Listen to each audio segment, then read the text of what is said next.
My name is Peter Joseph. I am currently the de facto founder of an organization called the Zeitgeist movement, which is seeking to alter the current cultural climate, if you will, into something that could be considered actually sustainable for not just one nation or class, but all the world's people.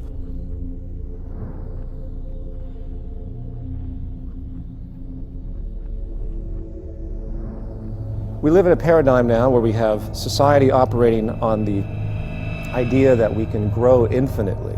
Therefore, we keep buying and consuming regardless of how many resources we have. This creates a collision course with nature, which the world is figuring out right about now on many levels, that the Earth is essentially a closed system. It took billions of years to create the minerals we have. It took many, many hundreds of millions of years to create the fossil fuels which govern everything we have. And amazingly enough, we've created this system where we're using all of our resources to create the economic growth required to sustain employment and everything else. And simultaneously, we're diminishing our resources at a near exponential rate, it seems, as population continues to grow. And no one seems to understand that it's an absolute clash, and that eventually we're going to run out of pivotal resources, and eventually you're going to see things, I don't know, like the human population start to dwindle down.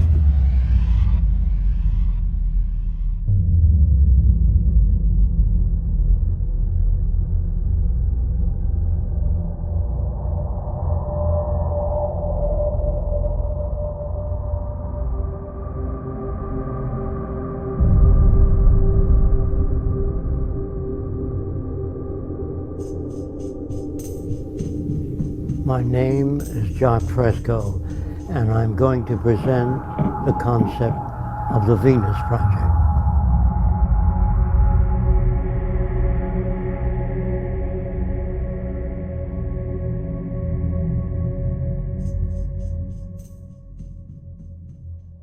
If you don't want war, if you don't want poverty, hunger, unemployment, you have to declare all the Earth's resources as the common heritage of all the world's people. All the artificial boundaries have to be removed so that people can travel anywhere. It has to be a global society. There are many people that feel, well, let's develop each country. You can't do that, because if the Russians do experiments with nuclear materials and the Chinese, that air goes all over the world. So it's very hard to work independently. So I would say, if you want these things, you have to change the way your society operates.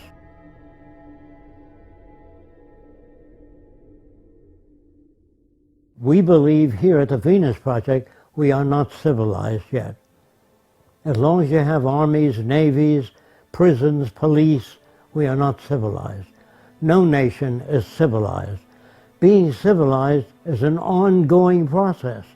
The more we learn, the more we know about the environment and human relations, the more we're able to deal with the problems. If we fail to do that, we won't be able to solve problems. If we go with traditional values, we won't be able to solve problems. All of these pump primers do not work. There's always been wars. The wars have continued to get worse, even though the universities today have the most sophisticated equipment in the science labs, the architectural labs, all the labs, and the wars are getting worse. The explosives are getting worse. Since the atom bomb, the explosive power is much worse. So there's something definitely wrong with all cultures. When I say wrong, I mean that the system doesn't work. Now, to talk about a system that does work is a little foreign to our habits of thought, so I'm going to try to explain how we make decisions. Actually, we don't make decisions, we arrive at them. The only way a real society can operate, period, is in a steady state economy, meaning you don't have the mechanism of constantly needing to do anything other than being sustainable in your everyday living and having society recognize the attributes of sustainability which are required. That's the value system orientation needed to create a stable society. As a brief extension of this, we live in a materialistic culture. We live in a culture that's predicated on inferiority and people thinking that they need more and more and more because of many reasons, because of someone else having more, status-oriented issues, so on and so forth. And that fuels into this mechanism of the growth economy, of getting more and more holidays, people give each other gifts. These are inventions for economics. As long as we use money and the bottom line is profit, then those who control the money are able to make the laws in their favor. And that means that they really don't care about people. They care about wealth, property, and power when that is the main incentive. So when we use a monetary system, there is no justice within this system. There's no making this system equitable. What we need is an entirely new system that we call a resource-based economy.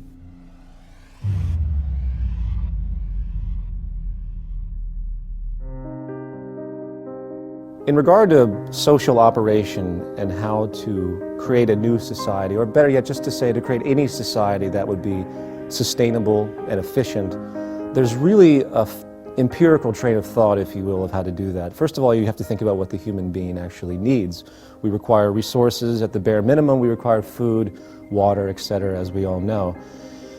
Therefore, resources become the most paramount subject. Resources, in fact, should be the foundation of any economic structure. So what do you do if you consider that the Earth is a closed, finite system? First thing you have to do is do a survey of the Earth's resources and the carrying capacity of the environment. If you produce a population far in excess of the carrying capacity of the environment, you're going to have trouble. You're going to have malnutrition and all the problems that go with it. So first we have to find out what can each successive environment carry and maintain a population in accordance with the carrying capacity of the Earth, not what I like or somebody else likes or some politician's notions. It has to be based upon the carrying capacity of the Earth. To organize a structure based on the intelligent management of the Earth's resources, you start from essentially the base level of where is everything. So you look at the planet and you say, okay, we see we have iron ore here, we have petroleum deposits here, if we were using petroleum at that point in time. In the future, hopefully will not be because it's damaging. We have places for great wind energy here.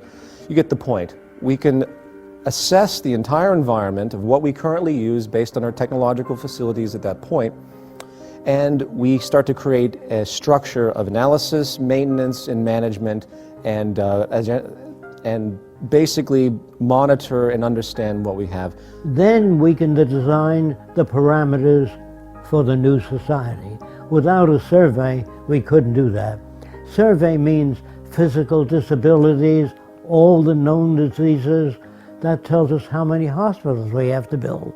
Of course, the survey would include available materials. Otherwise, if you just sit down and turn out a hospital or turn out a social plan, not based on what you have, not based on what Fresco believes, only statistical evidence. The end of what's your opinion should have been gone in 1927. Then you move to the next level. How do we utilize resources in the most efficient way? Technology is the methodology to harness any type of resources we have. Technology is the growing intellectual field that allows us to know how to manipulate our environment for our betterment and to be more sustainable, hopefully. So what we do is we utilize our technical information and then we analyze the planetary resources. Then we build from the ground up an entire infrastructure not based on the whims of any type of ideology, capitalist, socialist, fascist, whatever, what have you, communist. You do it based explicitly on the most efficient means to do it with the most peak efficiency possible based on the technology available at the time, the intellectual resource of the time. You have peak efficiency and sustainability as your goal. You just simply weigh all parameters when you analyze anything, and then you're going to build a society that is essentially, for lack of a better expression, perfect. It's not perfect at all because things are going to constantly change, but it's the best you can do at that point in time, which I think would be a variance of perfection.